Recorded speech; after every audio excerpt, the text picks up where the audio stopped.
Kensuke's Kingdom by Michael Morpurgo. Chapter 1. Peggy Sue. I disappeared on the night before my 12th birthday, July the 28th, 1988.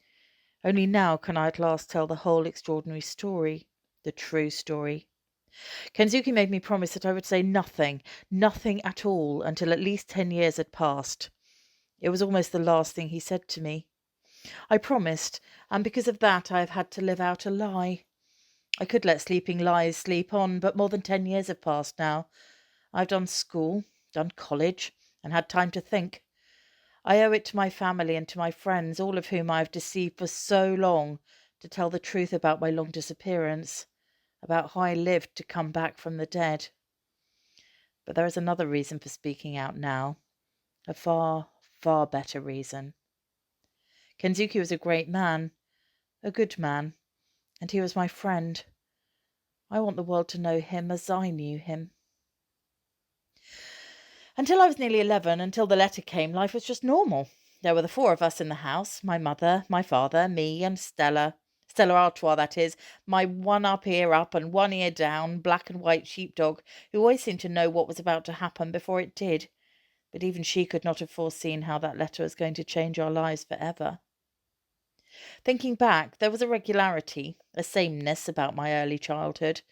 It was down the road each morning to the monkey school. My father called it that because he said the children gibbered and screeched and hung upside down on the climbing frame in the playground. And anyway, I was always monkey-faced to him, when he was in a playful mood, that is, which he often was. The school was really called St. Joseph's, and I was happy there, for most of the time anyway. After school every day, whatever the weather, I'd be off down to the recreation ground for football with Eddie Dodds, my best friend in all the world, and Matt and Bobby and the others. It was muddy down there. Cross the ball and it would just land and stick. We had our own team, the Mudlarks we called ourselves, and we were good too. Visiting teams seemed to expect the ball to bounce for some reason, and by the time they realised it didn't, we were often 2 or 3 goals up. We weren't so good away from home. Every weekend I did a paper round from Mr. Patel's shop on the corner. I was saving up for a mountain bike. I wanted to go mountain biking up on the moors with Eddie. Trouble was, I would keep spending what I'd saved. Still the same that way. Sundays were always special, I remember. We'd go dinghy sailing, all of us, on the reservoir. Stella Artois barking her head off at the other boats as if they had no right to be there. My father loved it. He said, because the air was clear and clean, no brick dust. He worked down at the brickworks. He was a great do-it-yourself fanatic. There was nothing he couldn't fix, even if it didn't need fixing. So he was in his element on a boat. My mother, who worked part-time in the office at the same brickworks, revelled in it too. I remember her once throwing back her head in the wind and breathing in deep as she sat at the tiller. "This is it," she cried. "This is how life is supposed to be. Wonderful, just wonderful." She always wore the blue cap. She was the undisputed skipper. If there was a breeze out there, she'd find it and catch it. She had a real nose for it. We had some great days on the water. We'd go out when it was rough, when no one else would, and we'd go skimming over the waves, exhilarating in the speed of it, in the sheer joy of it. And if there wasn't a breath of wind, we didn't mind that either. Sometimes we'd be the only boat on the whole reservoir. We'd just sit and fish instead. By the way, I was better at fishing than either of them, and Stella Artois would be curled up behind us in the boat, bored with the whole thing, because there was no one to bark at. Then the letter arrived. Stella Artois savaged it as it came through the letterbox. There were puncture holes in it, and it was damp, but we could read enough. The brickworks were going to close down. They were both being made redundant. There was a terrible silence at the breakfast table that morning.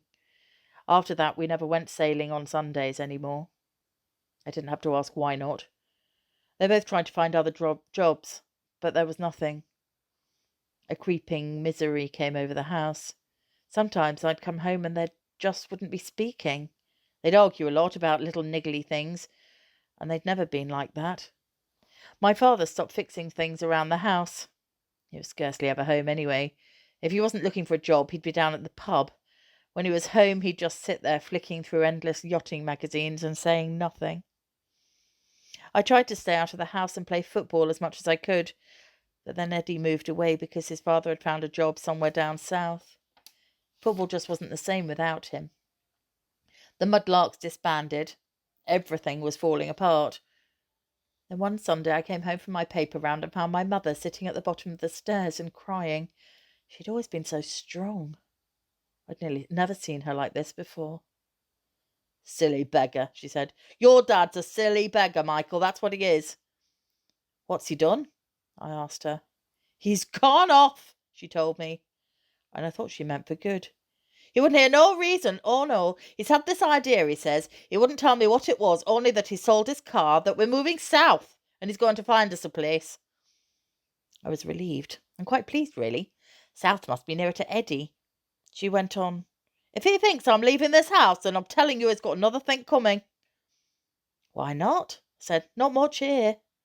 "Well, there's a house for a start, then there's Gran, and there's school."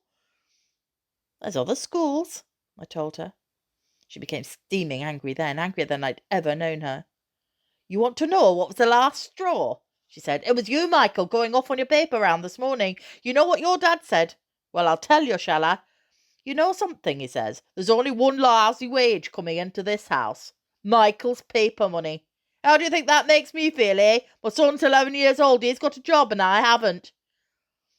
She steadied herself for a moment or two before she went on, her eyes filled with fierce tears. "I am not moving, Michael. I was born here and I'm not going. No matter what he says, I'm not leaving." I was there when the phone call came a week or so later. I knew it was my father. My mother said very little, so I couldn't understand what was going on, not until she sat me down afterwards and told me. "He sounds different, Michael. I mean, like his old self, like his very old self, like he used to be just when I first knew him. He's found us a place. Just pack your stuff and come, he says. Fareham. Somewhere near Southampton, right on the sea, he says. There's something very different about him, I'm telling you." My father did indeed seem a changed man. He was waiting for us when we got off the train, all bright-eyed and full of laughter. He helped us with the cases. "It's not far," he said, ruffling my hair. "You wait till you see it, monkey face. I've got it all sorted, the whole thing, and it's no good you trying to talk me out of it either of you. I've made up my mind." "What about?" I asked him. "You'll see," he said. Stella Artois bounded along ahead of us, her tail held high and happy. We all felt like that, I think. In the end we caught a bus because the cases were too heavy.